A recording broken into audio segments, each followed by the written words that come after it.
sejam bem-vindos ao 2º Congresso Internacional de Tecnologia na Educação.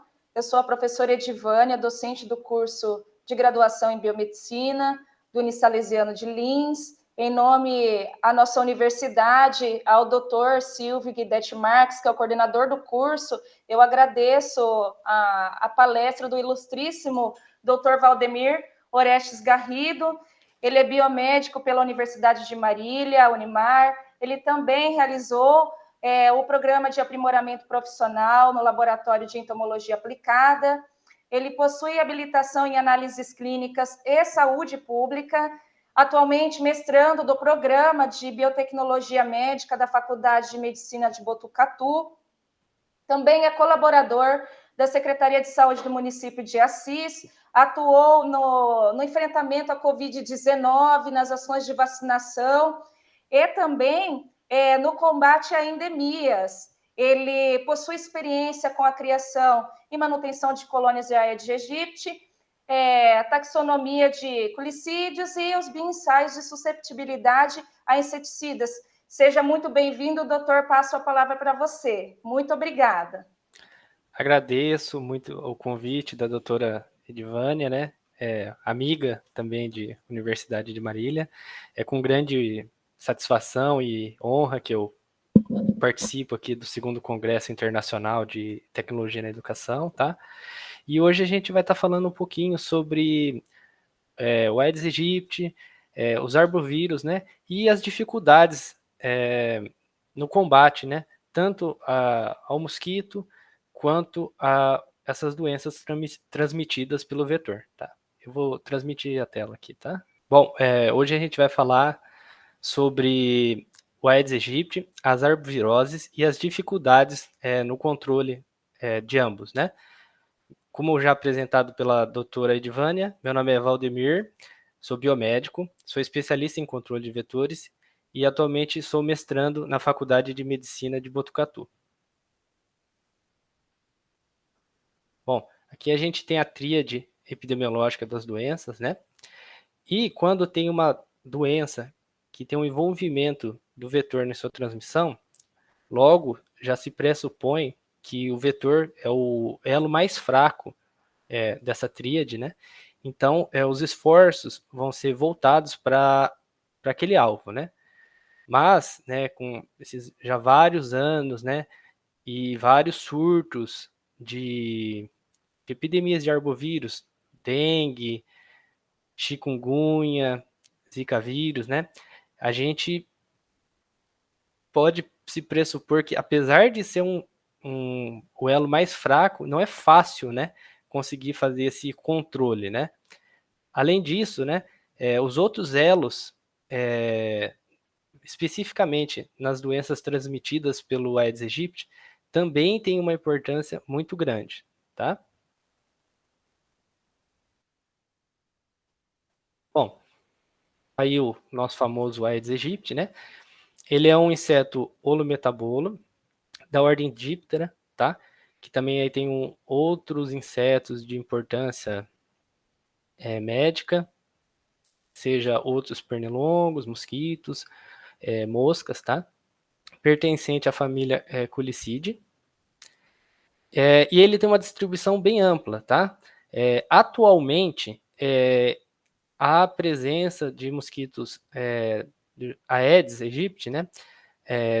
Desde da latitude norte, né, do paralelo 45 norte, que é praticamente aqui a fronteira entre Canadá e Estados Unidos, né? E o 40 sul, latitude 40 sul, que praticamente engloba o Brasil inteiro, né? Principalmente nessa faixa, englobando essa faixa tropical aqui. Por que eu falei que por enquanto, né? Por conta das alterações de clima, né, essas mudanças climáticas, isso tem expandido, né, as áreas que são propícias, né, que oferecem condições para a colonização do Aedes. Então, em locais que antigamente, né, não era detectado a presença desse mosquito, né, hoje em dia já está tendo relatos da presença, né? Aqui a gente tem um mapa um pouco mais mais claro, né? Então, dá para ver que ele tem uma distribuição muito acentuada, né? Principalmente nessa faixa tropical, em torno da linha do Equador, né?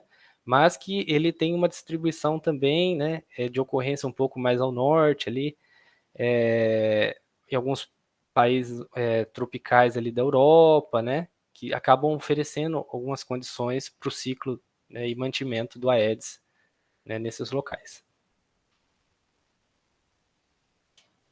Bom, ele tem uma alta associação ambiente antrópico, né, e uma alta domicilização.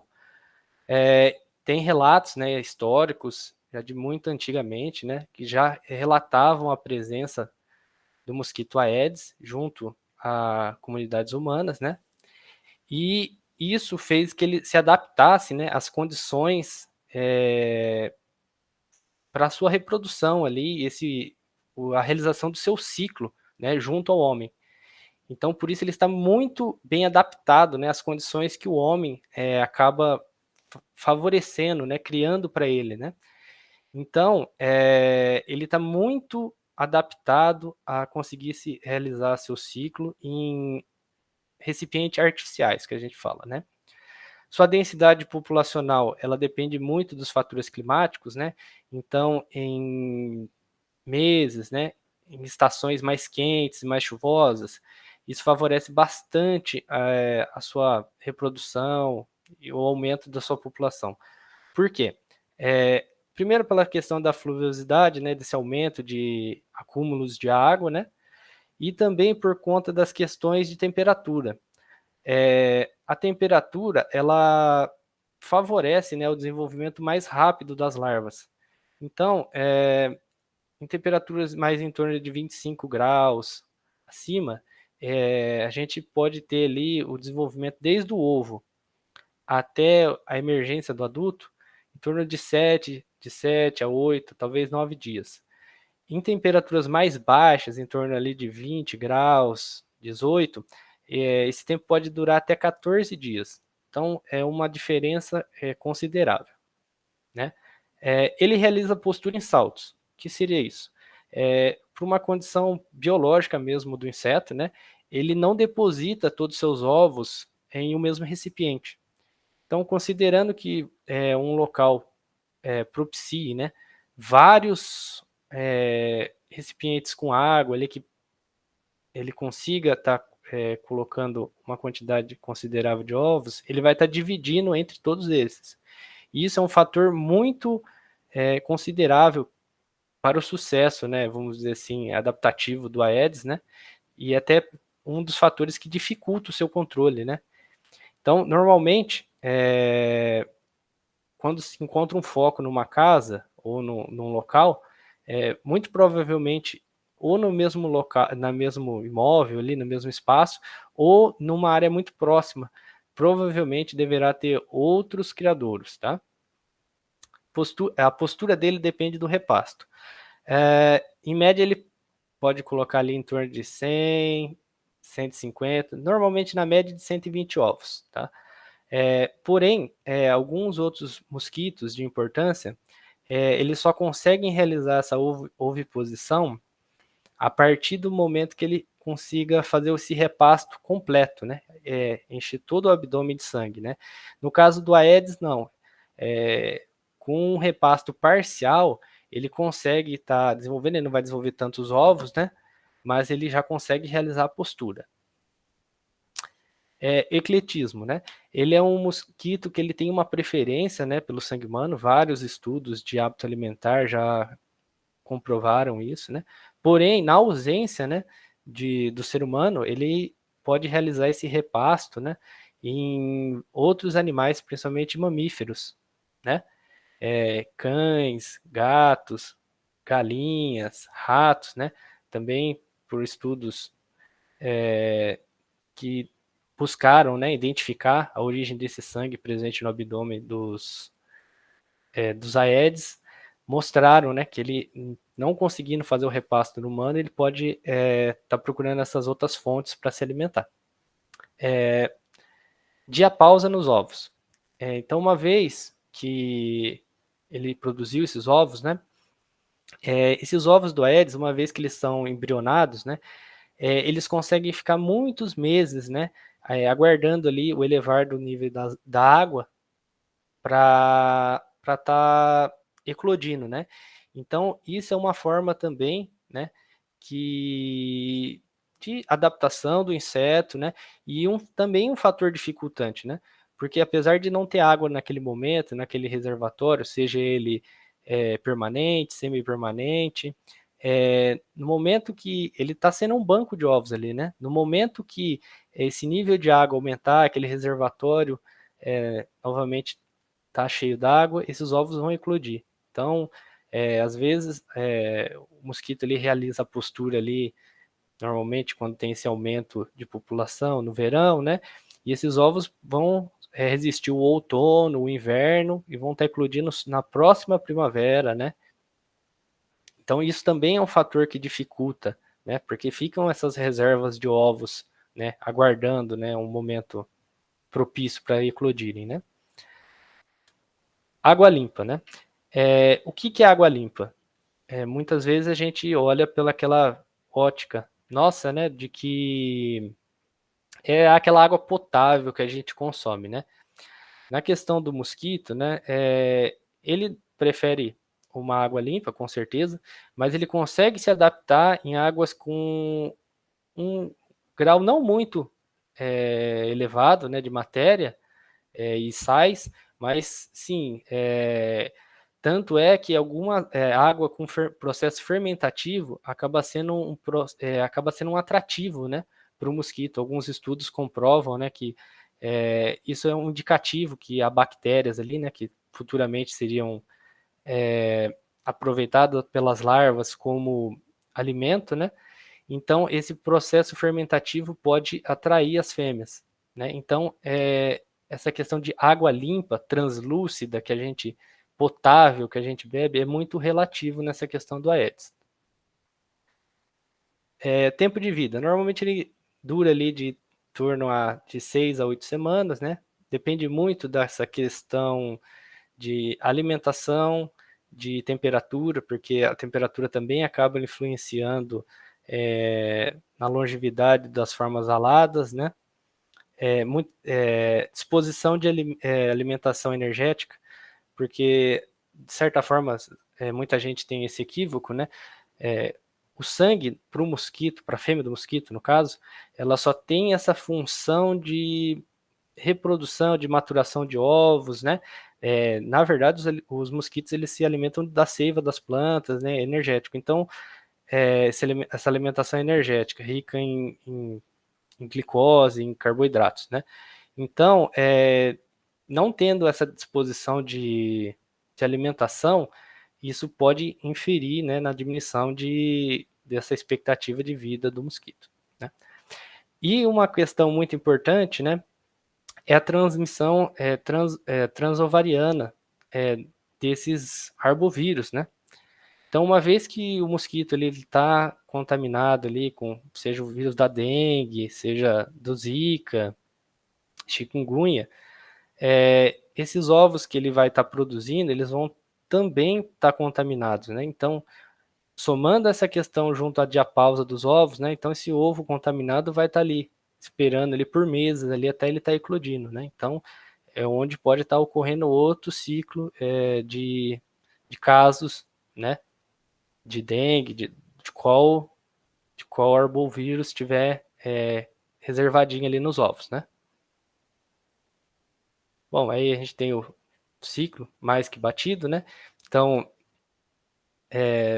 temos aqui os ovos, depois temos 4 estar de larvas, né? L1, L2, L3, L4, a pupa, e depois da pupa se emerge, né, um mosquito adulto. Como eu disse, né, os fatores climáticos de temperatura eles acabam influindo muito nesse ciclo.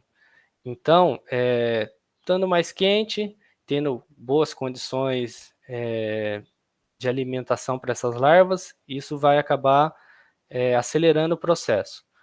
Estando mais frio, não tendo muita alimentação à disposição, retarda o processo.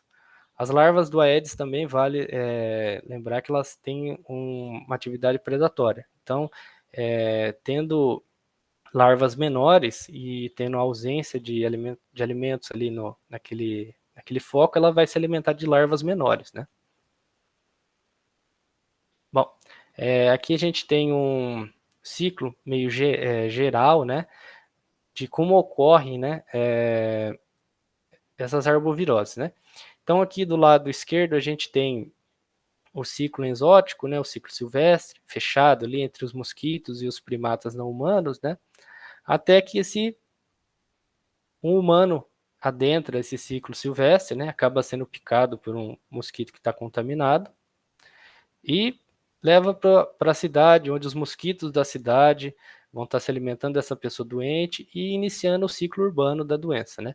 Isso aqui ele é um ciclo geral para todos, né? Tem outros, tem as suas especificidades cada arbovírus, né? Aqui é só para ter uma ideia geral de como que ocorrem essas doenças transmitidas pelos mosquitos do gênero Aedes. Período de incubação extrínseco. O que seria isso? É o tempo que o mosquito, após realizar essa alimentação com esse sangue contaminado, demora para desenvolver ficar contaminado com esse vírus, né?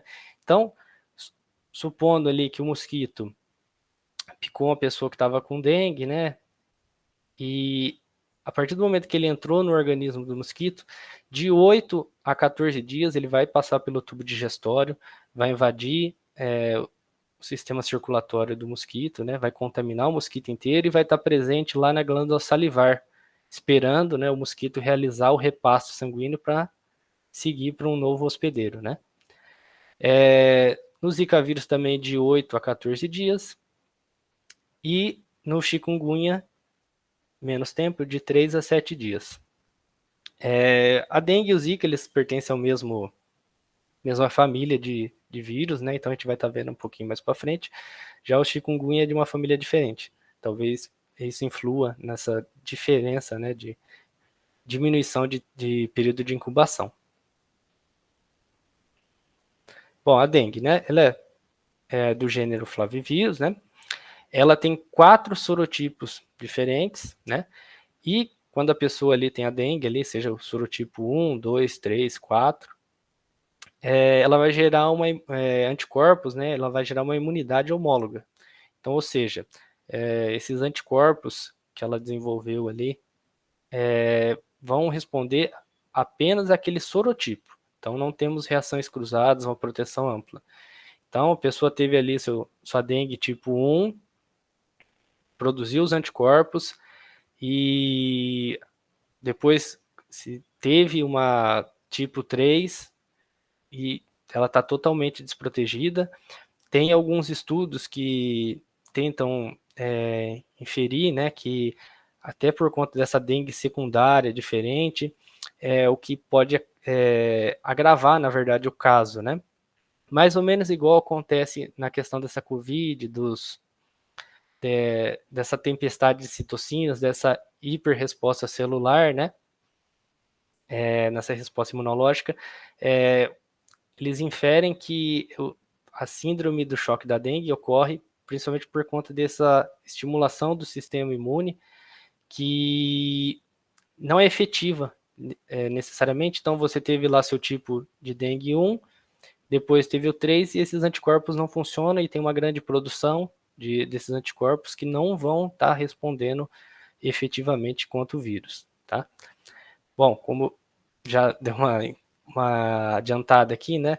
Na questão da dengue, a dengue hemorrágica e o síndrome de choque da dengue são os pontos mais preocupantes, né? O período de incubação intrínseco, que é o período que o vírus demora para se manifestar no ser humano, mais ou menos igual acontece no extrínseco, né? De 4 a 10 dias, né? Mas a viremia ela acontece ali até o 5º dia. Por que é importante saber a questão da viremia? Para saber que tipo de exame você vai colher, certo? Depois a gente vai discutir isso um pouquinho mais à frente, mas é importante saber o período de incubação intrínseco das arboviroses. Na dengue a gente vai ter como sinais e sintomas cefaleia, febre, altralgias, mialgias e protração. Né? Também muito, vamos dizer assim, característico é aquela dor atrás dos olhos. Né? Que a gente tem nessa tabela aqui um total de casos de dengue no Brasil, né, desde 1998 até 2022, né? Antes, né, a gente tinha aqui meio que um ciclo, né? Que a gente tinha uma grande epidemia, né, um aumento grande de casos de dengue a cada 5 anos, mais ou menos, podendo variar de 4 a 6, né? Então aqui 98, 2002, 7, 8, né? E depois a gente começou a ter um aumento muito grande, a gente teve circulações de outros sorotipos, tá? Do vírus, né? Até 2019 a gente teve uma grande circulação do sorotipo 1, né? Depois, como as pessoas foram gerando essa imunidade, né? Contra esse sorotipo, ele foi caindo a ocorrência de casos e dando espaço, né, para a ocorrência do sorotipo 3. Zika também é um flavivírus, né? Alguns estudos apontam, né, que é possível ocorrer, né, a transmissão via sexual, né, do vírus. Ficou muito famoso pelos casos de microcefalia ocorridos aqui no Brasil, né? As anomalias congênitas, elas acabam ocorrendo bastante, né? E com maior gravidade, principalmente quando elas ocorrem no primeiro e no segundo trimestre de gestação. Até por conta de ser os trimestres que está tendo a formação, né, do feto. Outros estudos também apontam, né, a ocorrência de síndrome de Guillain-Barré pós-Zika vírus, né? A ocorrência normalmente acontece, os casos mais graves pós-chikungunya, mas na Zika vírus também, né?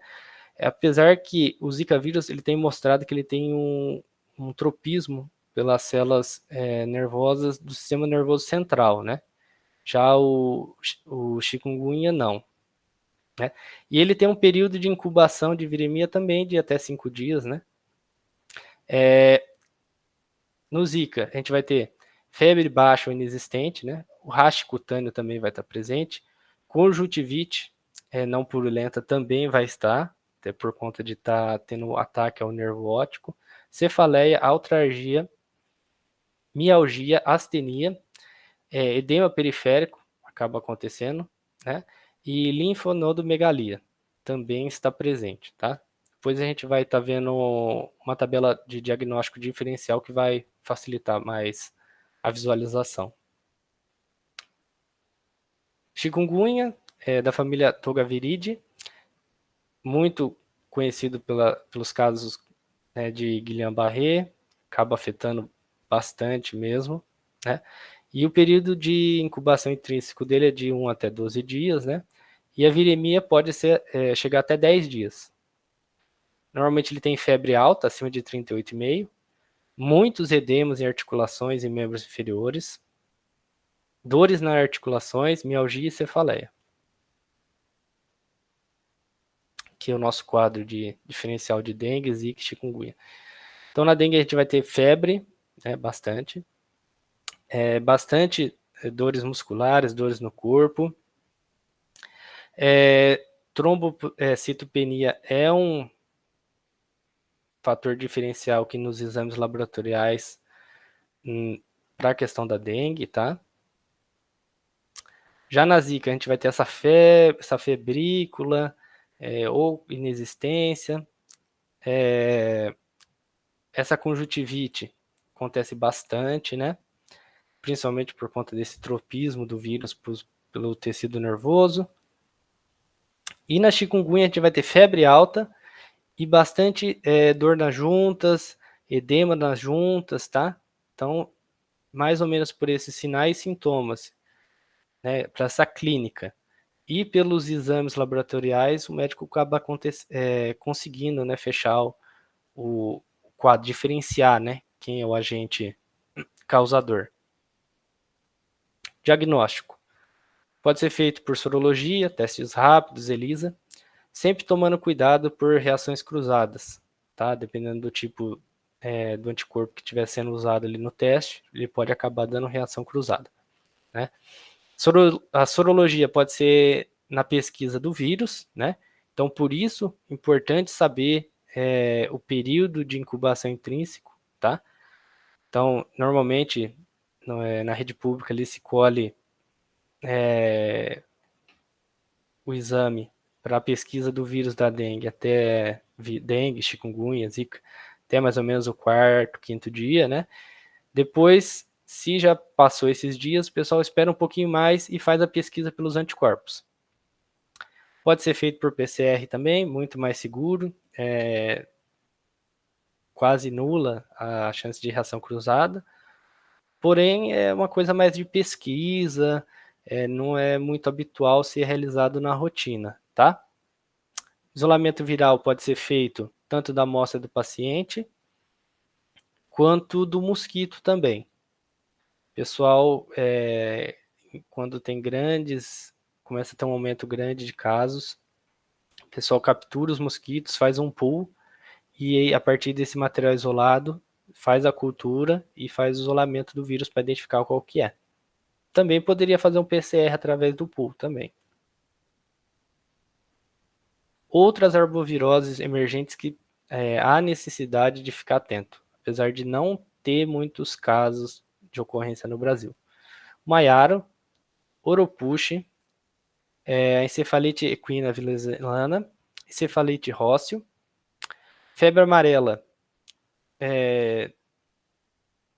Atualmente tem ocorrido mais casos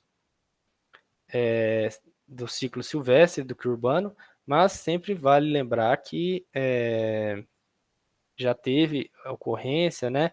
E também há uma resistência da população em se vacinar, né? Então isso abre uma janela, uma possibilidade, né, para no futuro, né, essa perda de proteção propiciar, né, outros surtos de febre amarela. Esses outros vírus são transmitidos por outros mosquitos vetores, mas sempre vale lembrar que o Aedes ele tem uma grande competência vetorial, né? Ele consegue transmitir vários agentes patógenos. Então, hoje não se tem estudos e nenhuma comprovação que ele consiga transmitir esses outros vírus. Mas nunca se pode duvidar, né, que futuramente, aumentando a circulação desses vírus, não possa acontecer. Esses vírus, eles também, dependendo do exame que você estiver fazendo, se for uma sorologia, ele pode estar dando reações cruzadas com zika, chikungunya, dengue, né? Então, sempre precisa fazer uma investigação da onde o paciente esteve, né? Que área que ele esteve, fazer os exames específicos, dependendo da área que o paciente teve, fazer toda essa investigação, porque às vezes você pode estar dando um resultado errôneo aí. E a gente vai falar um pouquinho sobre os fatores dificultantes, né? Então, a dengue, né, como um todo, a Aedes, ele já é um problema muito antigo já, né? No Brasil e em outros países, né? Então, quais são os fatores que foram levantados, né, que dificultam? Como eu disse lá naquela parte da tríade, né, no início, o ambiente ele é um fator muito considerável para o controle do Aedes, né? Então, não adianta nada você passar um inseticida na casa da pessoa, no quarteirão, na cidade, se vai ter os focos ali para repor, né, esses mosquitos. Então, você fez a nebulização, você derrubou as formas aladas, mas tem larvas ali esperando para emergir, né? Então, nesse ponto, a mobilização da sociedade, né, essa parte de educação e saúde, ela é muito importante, né, para o controle dessas doenças, dessas arboviroses de ocorrência urbana, né? A infraestrutura social. Então, tanto na questão de condições de moradia, né, as condições básicas, né, como está ali, mas também, assim, às vezes você tem um morador que está muito motivado, que ele está ali sempre cuidando, fazendo a parte dele, né, mas do lado tem algum vizinho que não faça, ou tem algum terreno que está lá abandonado, e ele vai cansando, né, ele vai deixando de fazer por conta de não ter uma uniformidade na região, né? Então ele começa a interpretar que mesmo ele não vale a pena o esforço dele se a pessoa do lado não está fazendo, né? Condições básicas, né? Então, se não tiver uma coleta de lixo adequada, vai ter aquele acúmulo ali de sujeira, de recipientes que vai levar, né, a aumento de focos, falta de água encanada, né? Então, quando não tem água encanada, as pessoas acabam realizando, né, métodos que eles possam acumular água para consumo, né, em baldes, cisternas, caixas d'água, entre outros reservatórios, né? E muitas vezes esses reservatórios não são bem tapados, eles não estão bem protegidos, né? Então, também, como é uma água para consumo, fica difícil estar colocando algum tipo de produto ali para proteger, né? Então, isso é uma condição básica que acaba gerando um aumento de focos ali naquela área, né, de criadouros, né? Porque ele vai precisar daquela água para consumir e, né, não tem como se fazer um tratamento naquela água, né? Como eu disse ali da questão de motivação, né? Uma população desmotivada, ela acaba recusando ali a entrada do agente de saúde, ela não limpa ali o quintal dela, ela não mantém, né, sem os criadouros, sem água parada, né? Ou mesmo a falta, né, dessa informação, dessa educação, desse trabalho mesmo, assim, né, de orientação para essa população, que no caso sempre ela vai ser a mais prejudicada, né? Ela está ali perto desses focos, desses criadouros, né? Então, normalmente na casa dela, ela vai ser a primeira pessoa que vai estar adoecendo, né? Também, esse acúmulo de recipientes, né? Isso é um fator muito importante, né? Porque que também entra nessa questão de o que é lixo, né? Muitas vezes tem que ser feito um trabalho com essa pessoa para ver a necessidade, né, de ter aquela quantidade de objetos ali que podem acumular água, potenciais acumuladores de água, né, e o que pode ser descartado, o que não, né, qual que é a real necessidade. O que também influi no que é lixo, né. A percepção do que é lixo varia muito com a questão educacional e aquisitiva da pessoa. Então, um pote para uma pessoa de classe A, ela provavelmente é um lixo. Mas para uma pessoa ali de classe C, ela vai ter na cabeça, na mente da pessoa de classe C, ela vai ter uma utilidade futura. Então ela acaba reservando aquele recipiente, né? Essas questões de recipientes descartáveis, na maioria das vezes, tem melhorado por conta dessas coletas seletivas que têm ocorrido nas cidades. Porém, isso acaba levando a um outro problema. Por quê? Muitas vezes essas pessoas que realizam essa coleta de material reciclável, elas não acumulam, organizam, elas não armazenam esse material que ela recolheu em outros pontos da cidade de uma maneira correta, né? o que leva a esse local que ela armazena se tornar um super potencial criadouro, né? Que a gente fala que é o ponto estratégico, né? Então, é meio que você só está transferindo, né? E potencializando a questão desse acúmulo de recipientes, né? Então, tem que ter muito trabalho também, trabalhar a parte educacional com essas pessoas que realizam essa separação, esse comercialização desse material reciclável, né? Isso a gente não por compulsão, né? Que isso também é uma necessidade de um amparo ali, de um auxílio da saúde mental, da atenção básica, né?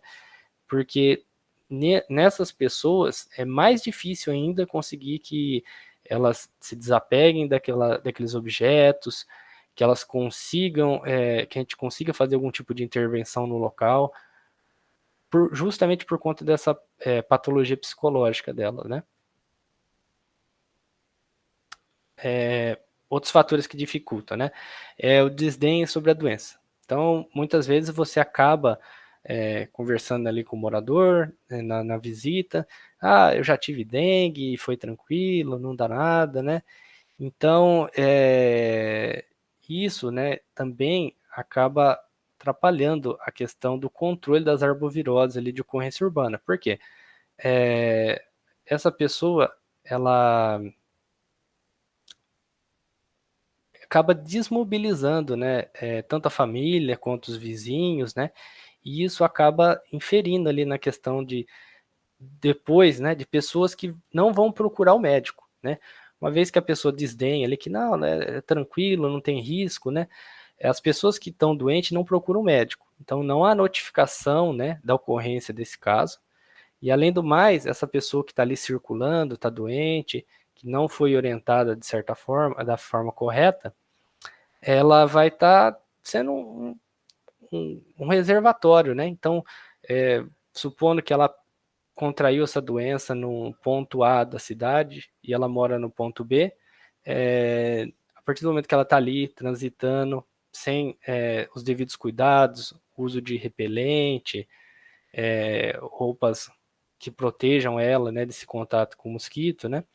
Ela vai estar carreando esse vírus, né, e possivelmente contaminando esses mosquitos desse ponto B, e esses mosquitos do ponto B vão começar a fazer o ciclo nessa outra área da cidade, né? E dessa forma vai acontecendo essas grandes epidemias que a gente tem, né? Então, é importante também a orientação das pessoas doentes procurarem o médico, né? Receberem essas orientações de maneira a diminuir, né, essa circulação viral, né? A demora também dos resultados laboratoriais influi nisso, né? Então, normalmente no laboratório particular tende a sair o resultado um pouquinho mais rápido, mas no SUS, principalmente quando está tendo bastante casos, acaba demorando, né? E normalmente a pessoa ela não segue, né, as recomendações, né, propriamente ditas, né, para diminuição do contato com o vetor, e ela fica circulando, não faz os cuidados na casa, né, de prevenção de focos, né, e isso também influi, né, nessa questão desse ciclo, dessa transmissão urbana, né, da dificuldade do controle desses vírus, né, no ambiente urbano. Questão dos funcionários também, né, dos agentes de saúde. Se ele tiver mal treinado, ele vai realizar ali uma pesquisa, uma vistoria, uma visita ali que seja mal feita, vai acabar deixando passar algum criador, algum foco, né, que também vai futuramente levar a problema.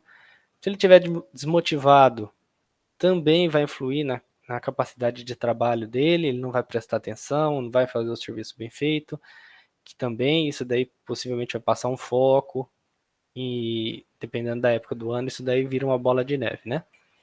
Falta de equipamentos e de insumo também influi na questão do trabalho, né? Isso mais na questão terminal já, da questão de ter que fazer uma nebulização, né? Que tem se diminuído, né?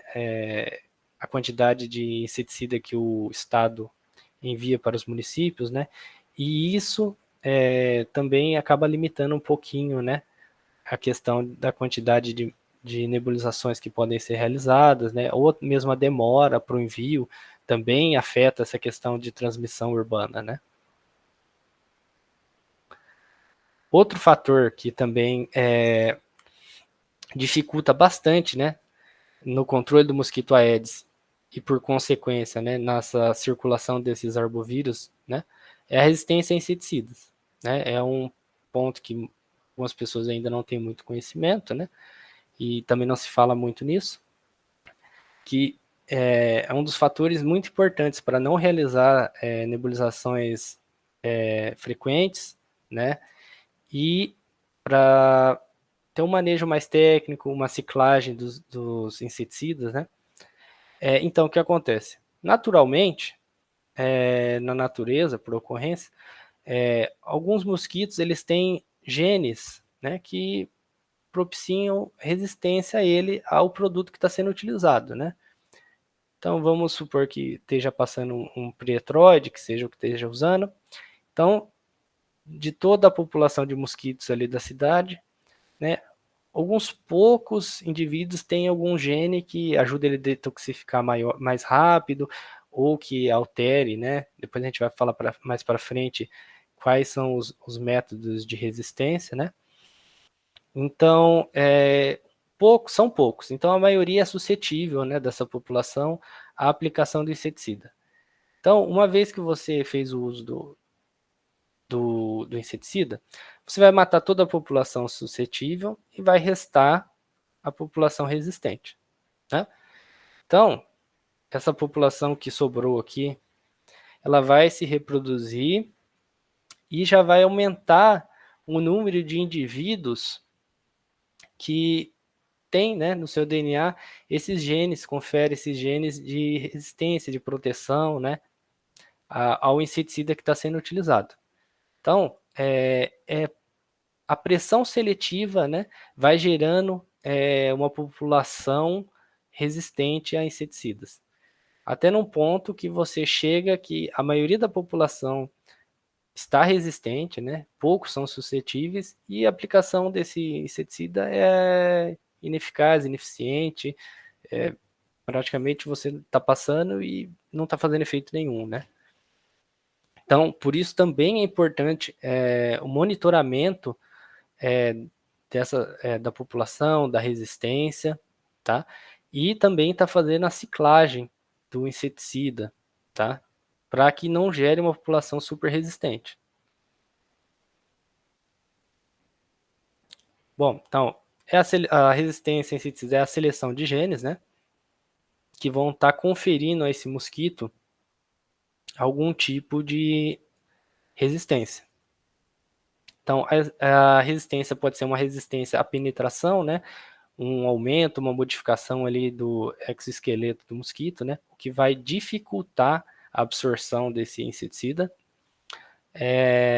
Ela pode ocorrer por resistência metabólica, né? Então, ele tem enzimas que detoxificam, né, o organismo naturalmente. Então, quando ocorre essa resistência metabólica, há um aumento da produção dessas enzimas, né, que detoxificam o inseto. Então, ele acaba detoxificando mais rápido e sobrevive. Pode ser resistência por inibição do sítio de ação do inseticida, né? Então, pode ter uma dessensibilização do sítio, pode ter uma alteração no sítio, né? Então, depende muito do inseticida. Cada inseticida ele tem um mecanismo de ação. Então, temos os que atuam na acetilcolinesterase, outros no canal de sódio. Então, depende muito do produto que está sendo utilizado. E resistência por comportamento, ela é a menos importante aqui. As que ocorrem mais, resistência metabólica e por inibição do sítio, né? A resistência à penetração, ela não é uma resistência muito importante, né? Quando ela está isolada. Quando ela ocorre em conjunto com alguma outra, né? Seja a metabólica ou inibição, aí sim torna-se alguma coisa de mais atenção, de ficar mais atento.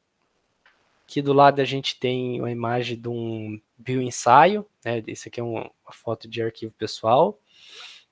Isso aqui é um bioensaio de larvicida. Aqui estão sendo testado a ação do piriproxfen, que é um análogo do hormônio juvenil, né? Então ele mata as larvas ainda de forma a impedir, né, a emersão de adultos, né? Então você pode ver que ele afetou a formação dessas larvas, né, o desenvolvimento, tanto que a forma alada não conseguiu se desenvencilhar da exúvia, que é a casquinha da polpa, que a gente chama, né? Então ela ficou presa aqui e morreu.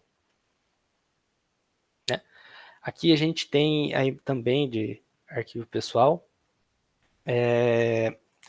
que é uma imagem de um teste interno, né? Também tem os testes externos de aplicação. Aqui do teste do produto, né? Então é colocado, utilizado numa mesa fria, né? Esses mosquitos tomam um choque térmico para eles ficarem mais paradinhos e vem com essa seringa, né? E coloca um inseticida no dorso do mosquito e depois eles vão para gaiolas e avalia, né, a taxa de mortalidade, tudo. Né? E depois de toda essa história que eu contei para vocês aqui, aonde que entra o biomédico, né, nessa parada aí? Então, normalmente, né, que é o mais comum, o biomédico está ali presente no laboratório de análise clínica, realizando os testes sorológicos, PCR, o isolamento viral.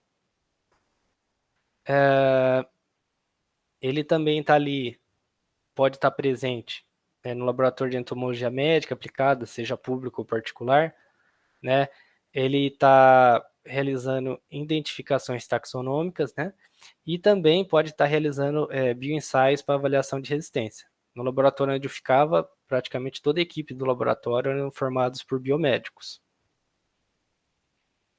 Em órgãos públicos, municipais, regionais, estaduais, federais, né? Junto ali à vigilância epidemiológica, né? E na área de pesquisa e desenvolvimento, né? Tem tido algumas pesquisas, né, em busca de desenvolver uma vacina contra a dengue, né, que já alivia um pouco, apesar que, como a gente viu aí, temos mais outros arbovírus que a gente tem que ficar atento, né, então não é só a dengue, né, então a dengue é um dos problemas, também pode ser tá ali envolvido na pesquisa e desenvolvimento de larvicidas, adulticidas, seja eles naturais, químicos, né? Métodos para o controle do mosquito, então tem algumas pesquisas com mosquito transgênico que não são, na minha opinião, não são tão efetivas. Tem outros com Wolbachia, que é uma bactéria que ela coloniza ali, infecta o mosquito e impede dele estar transportando, se contaminando com esses arbovírus, né? E também dá para realizar pesquisas na área de repelentes. Também é uma área que é propícia para o biomédico estar fazendo, né? Esses dois do meio aqui, tanto a parte do laboratório quanto a parte dos órgãos públicos, ainda é uma área que não tem muitos biomédicos, né? Que eu acho que ainda tem até certo uma resistência, né? Normalmente no laboratório de entomologia, alguns eles acabam tendo mais biólogos, mas o biomédico pode estar ali inserido também. Na parte da vigilância epidemiológica, obviamente o biomédico, pela sua formação, ele tem capacidade de estar ali no meio. Normalmente ele é ocupado mais por enfermeiros, né? E é isso, gente. Agradeço aí pelo convite da doutora Edivânia. Muito feliz aí por ter participado desse congresso de tecnologia na educação. Espero que não tenha sido chata a palestra, que seja proveitoso, que abra novos horizontes para vocês pensarem assim, um pouco mais que a biomedicina não é só análises clínicas, né? Tem muitas outras áreas que você pode estar seguindo, né? É abrir os olhos e ver o que procurar, pesquisar o que você gosta, o que você acha, né? E aqui estão as referências. Agradeço, fica o meu e-mail aí, se alguém quiser, ficou curioso com essa parte da entomologia. Eu conheço alguns locais, alguns centros de pesquisas que o pessoal faz estudos com a Aedes, com essa parte tanto do mosquito, também tem alguns outros locais que fazem a pesquisa com a parte de arbovírus, né? Zika, entre outros, né? Então a gente pode até estar fazendo uma ponte, trocando a figurinha. Fico à disposição de todos vocês.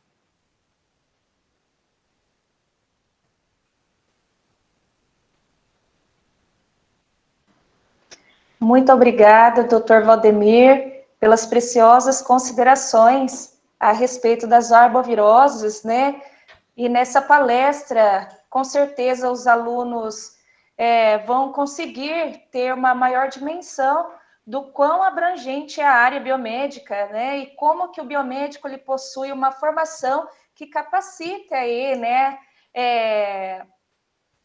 Que capacita os profissionais nas diferentes áreas, como a entomologia que você trabalha, a parte epidemiológica, que abrange aí os artrópodes, né, o estudo com os vetores, é muito interessante. E eu tenho uma pergunta a respeito do seu conteúdo.